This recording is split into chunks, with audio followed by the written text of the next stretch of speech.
Donald Trump के बेहद खास और अमेरिकी एक्टिविस्ट चार्ली किर्क को यूटा वैली यूनिवर्सिटी में दिन दहाड़े गोली मार दी गई। 31 साल के चार्ली किर्क यूनिवर्सिटी में एक ओपन डिबेट कार्यक्रम में शामिल हुए थे। ये देखिए आपके सामने ये तस्वीर है। इस कार्यक्रम में छात्रों के साथ डिबेट कर रहे थे, इसी बीच किसी ने उन्हें गोली मार दी। ये गोली उनकी गर्दन पर जाकर लगी, जिसकी वजह से थोड़ी ही देर में उनकी मौत हो गई। इस हमले का एक वीडियो सामने आया है। इस वीडियो में वो छात्र के साथ ओपन माइक डिबेट करते हुए दिखाई देते हैं। हम आपको सबसे पहले वो वीडियो दिखाते हैं। अब देखिए, इस गोलीबारी के बाद यूनिवर्सिटी में भगदड़ मच गई। भीड़ का फायदा उठाकर हमलावर भी फरार हो गया। इस कार्यक्रम की सुरक्षा के लिए कई सुरक्षाकर्मी वहां मौजूद थे, लेकिन इस हमले को कोई रोक नहीं पाया, ना ही वो ये पता कर पाए कि गोली कहां से चली। अब ये शख्स है कौन?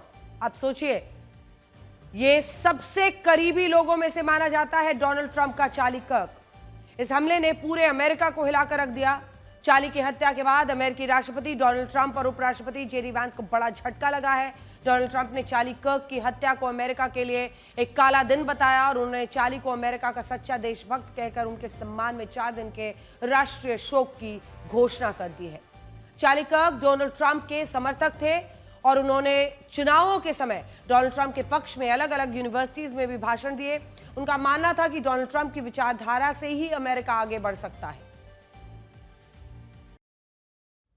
इस हत्याकांड से जुड़ा एक वीडियो सामने आया। दावा है कि इस वीडियो में दिख रहा है शख्स वो शार्प शूटर था जिसने चार्ली किर्क पर गोली चलाई थी। दरअसल चार्ली किर्क जिस जगह पर बैठे थे वहां से करीब 100 मीटर की दूरी पर यूटा वैली यूनिवर्सिटी की एक इमारत है, जिसकी छत पर एक व्यक्ति भागता हुआ दिख रहा है। दावा किया जा रहा है कि किसी व्यक्ति ने चार्ली पर गोली चलाई होगी। अमेरिकी जांच एजेंसी इस आदमी की तलाश में जुट गई है, लेकिन सोचिए अमेरिका की हालत देखिए। चार्ली किर्क अमेरिका के कंजर्वेटिव विचारधारा के पॉलिटिकल एक्टिविस्ट, लेखक और प्रसिद्ध मीडिया पर्सनालिटी थे। सोशल मीडिया प्लेटफॉर्म एक्स पर चार्ली किर्क के 55 लाख फॉलोअर्स हैं और वो द चार्ली किर्क शो नाम से एक पॉडकास्ट और रेडियो प्रोग्राम भी करते थे, जिसे हर महीने 5 लाख से ज्यादा लोग सुनते थे। यही नहीं, चार्ली अमेरिका में टर्निंग पॉइंट यूएसए नाम की एक संस्था चलाते थे, जिसका मकसद था देश भर में युवाओं को साथ जोड़ना जो अमेरिकी समाज के पुराने मूल्यों मान्यताओं पर विश्वास रखते हैं। इसके लिए चार्ली किर्क देश भर के सभी विश्वविद्यालयों में ओपन माइक डिबेट आयोजित करवाते थे, जिसमें वो युवाओं के सवालों का जवाब देते थे। हाल फिलहाल में Charlie the American comeback tour पर निकले हुए थे।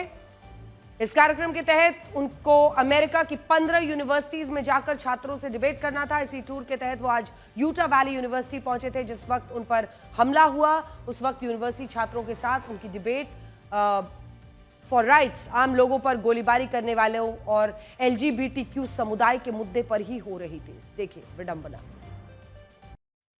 प्रूव मी रॉन्ग डिबेट का वो वीडियो आया है जिसमें चार्ली का आखिरी शब्द था वायलेंस। डिबेट के दौरान छात्र ने उनसे गन राइट्स को लेकर सवाल जवाब किए थे और इसके बाद उसने चार्ली से कहा कि क्या वो जानते हैं कि पिछले 10 वर्षों में अमेरिका में कितने मास शूटर्स हो गए हैं। इस सवाल पर बोलते हुए चार्ली किर्क ने छात्र से कहा कि क्या वो इसमें गैंगस्टर्स द्वारा हो रही हिंसा को भी जोड़ रहे हैं। इस जवाब के खत्म होते ही शूटर ने चार्ली किर्क को गोली मार दी। अमेरिका में मास शूटिंग यानी आम लोगों पर गोलीबारी किया जाना एक बहुत बड़ा मुद्दा है। पिछले 10 वर्षों में अमेरिका में 5000 से ज्यादा ऐसी घटनाएं हुई हैं जिसमें हमलावर ने आम लोगों पर अंधाधुंध फायरिंग की है। यहां तक कि स्कूलों की घटनाएं हुई हैं। बच्चों के कॉलेजेस में, स्कूल में जा जाकर गोलियां ही गोलियां दागी गई। अमेरिका में कई लोग मास शूटिंग को देश के गन कल्चर की देन बताते हैं। अमेरिका बंदूकें खरीदना दुकानों से ग्रोसरी खरीदने जितना आसान है। बंदूक खरीदने के लिए वहां आपकी 18 साल उम्र होनी चाहिए। हालांकि अमेरिका में बंदूक के लाइसेंस से जुड़े नियम राज्यों के हिसाब से अलग अलग हैं, लेकिन वो भी इतने मामूली है कि 18 की उम्र का कोई भी लड़का या लड़की अमेरिका के जिस राज्य में इजाजत है वहां जाकर बंदूक खरीद सकता है। अमेरिका के गन कल्चर को लेकर प्यू रिसर्च सेंटर की एक रिपोर्ट कहती है कि वहां के 40% घरों में बंदूकें होती हैं। करीब 32% लोग स्वयं बंदूकों के मालिक हैं, यानी हर 100 में से 32 अमेरिकी नागरिक के पास बंदूक है। यही नहीं, 72% बंदूक मालिकों का कहना है कि उन्होंने अपनी सुरक्षा को ध्यान रखते हुए बंदूक को खरीदा है। अमेरिका में बंदूकों के प्रति यह लगाव अचानक से पैदा नहीं हुआ है। अमेरिका में संवैधानिक रूप से लोगों को बंदूकें रखने का अधिकार दिया गया है। सेकेंड अमेंडमेंट जो वहां पर हुआ, नागरिकों को अपनी सुरक्षा के लिए हथियार रखने की इजाजत दी गई और ये सामान्य कागजी कार्रवाई करके आप बंदूक खरीद सकते हैं। कई अमेरिकी द सेकेंड अमेंडमेंट को खत्म करने की बात कहते हैं, लेकिन चार्ली कर्क द सेकेंड अमेंडमेंट का समर्थन करते थे और उनका मानना था कि जो हालात बने हुए हैं उसको देखते हुए अपनी सुरक्षा के लिए बंदूक खरीदना सही है। विडंबना देखिए, आज किस सिरफिरे ने उन्हें गोली मारी। अमेरिकी अगर आप देखें तो तमाम जो एजेंसियां हैं वो अब लग गई हैं, हमलावर की तलाश तेज कर रही है। उनका मानना है कि हमलावर कोई ऐसा व्यक्ति हो सकता है जो चार्ली कर्क के विचारों से सहमत नहीं था और उन्हें मारना चाहता था। दरअसल चार्ली अमेरिकी जनता से जुड़े कई मुद्दों पर खुलकर तर्क करते थे और कई मौकों पर प्रूव मी रॉन्ग डिबेट के दौरान लोगों से उनकी तीखी बहस होती थी। कहते थे प्रूव मी रॉन्ग। चार्ली कर्क वामपंथी विचारधारा के धुर विरोधी थे।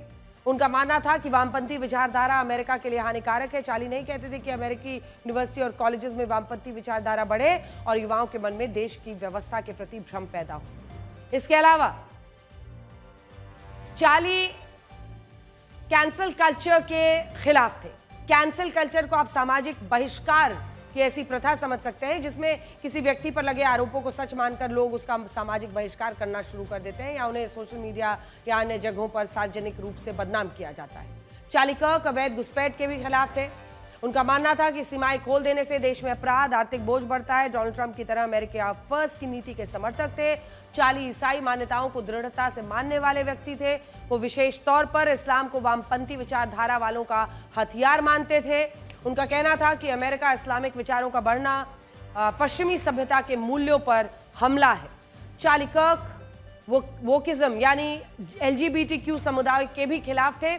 उनका मानना था कि वोकिज्म पूरी तरह से नैतिक और सांस्कृतिक भ्रष्टाचार है और ये अमेरिकी समाज को बांटकर युवाओं को अंदर से मानसिक रूप से कमजोर, भ्रष्ट बना रहा है। कई मौकों पर उन्होंने स्कूल, कॉलेजेस में वोक प्रोपेगेंडा फैलाने वालों का भी विरोध किया और कहा कि वोक प्रोपेगेंडा कल्चर वॉरफेयर का हिस्सा है। इसके अलावा चार्ली कर्क इजराइल का समर्थन करते थे और कई मौकों पर उन्होंने सवालों के जवाब में फिलिस्तीन के अस्तित्व पर सवाल भी खड़े किए थे।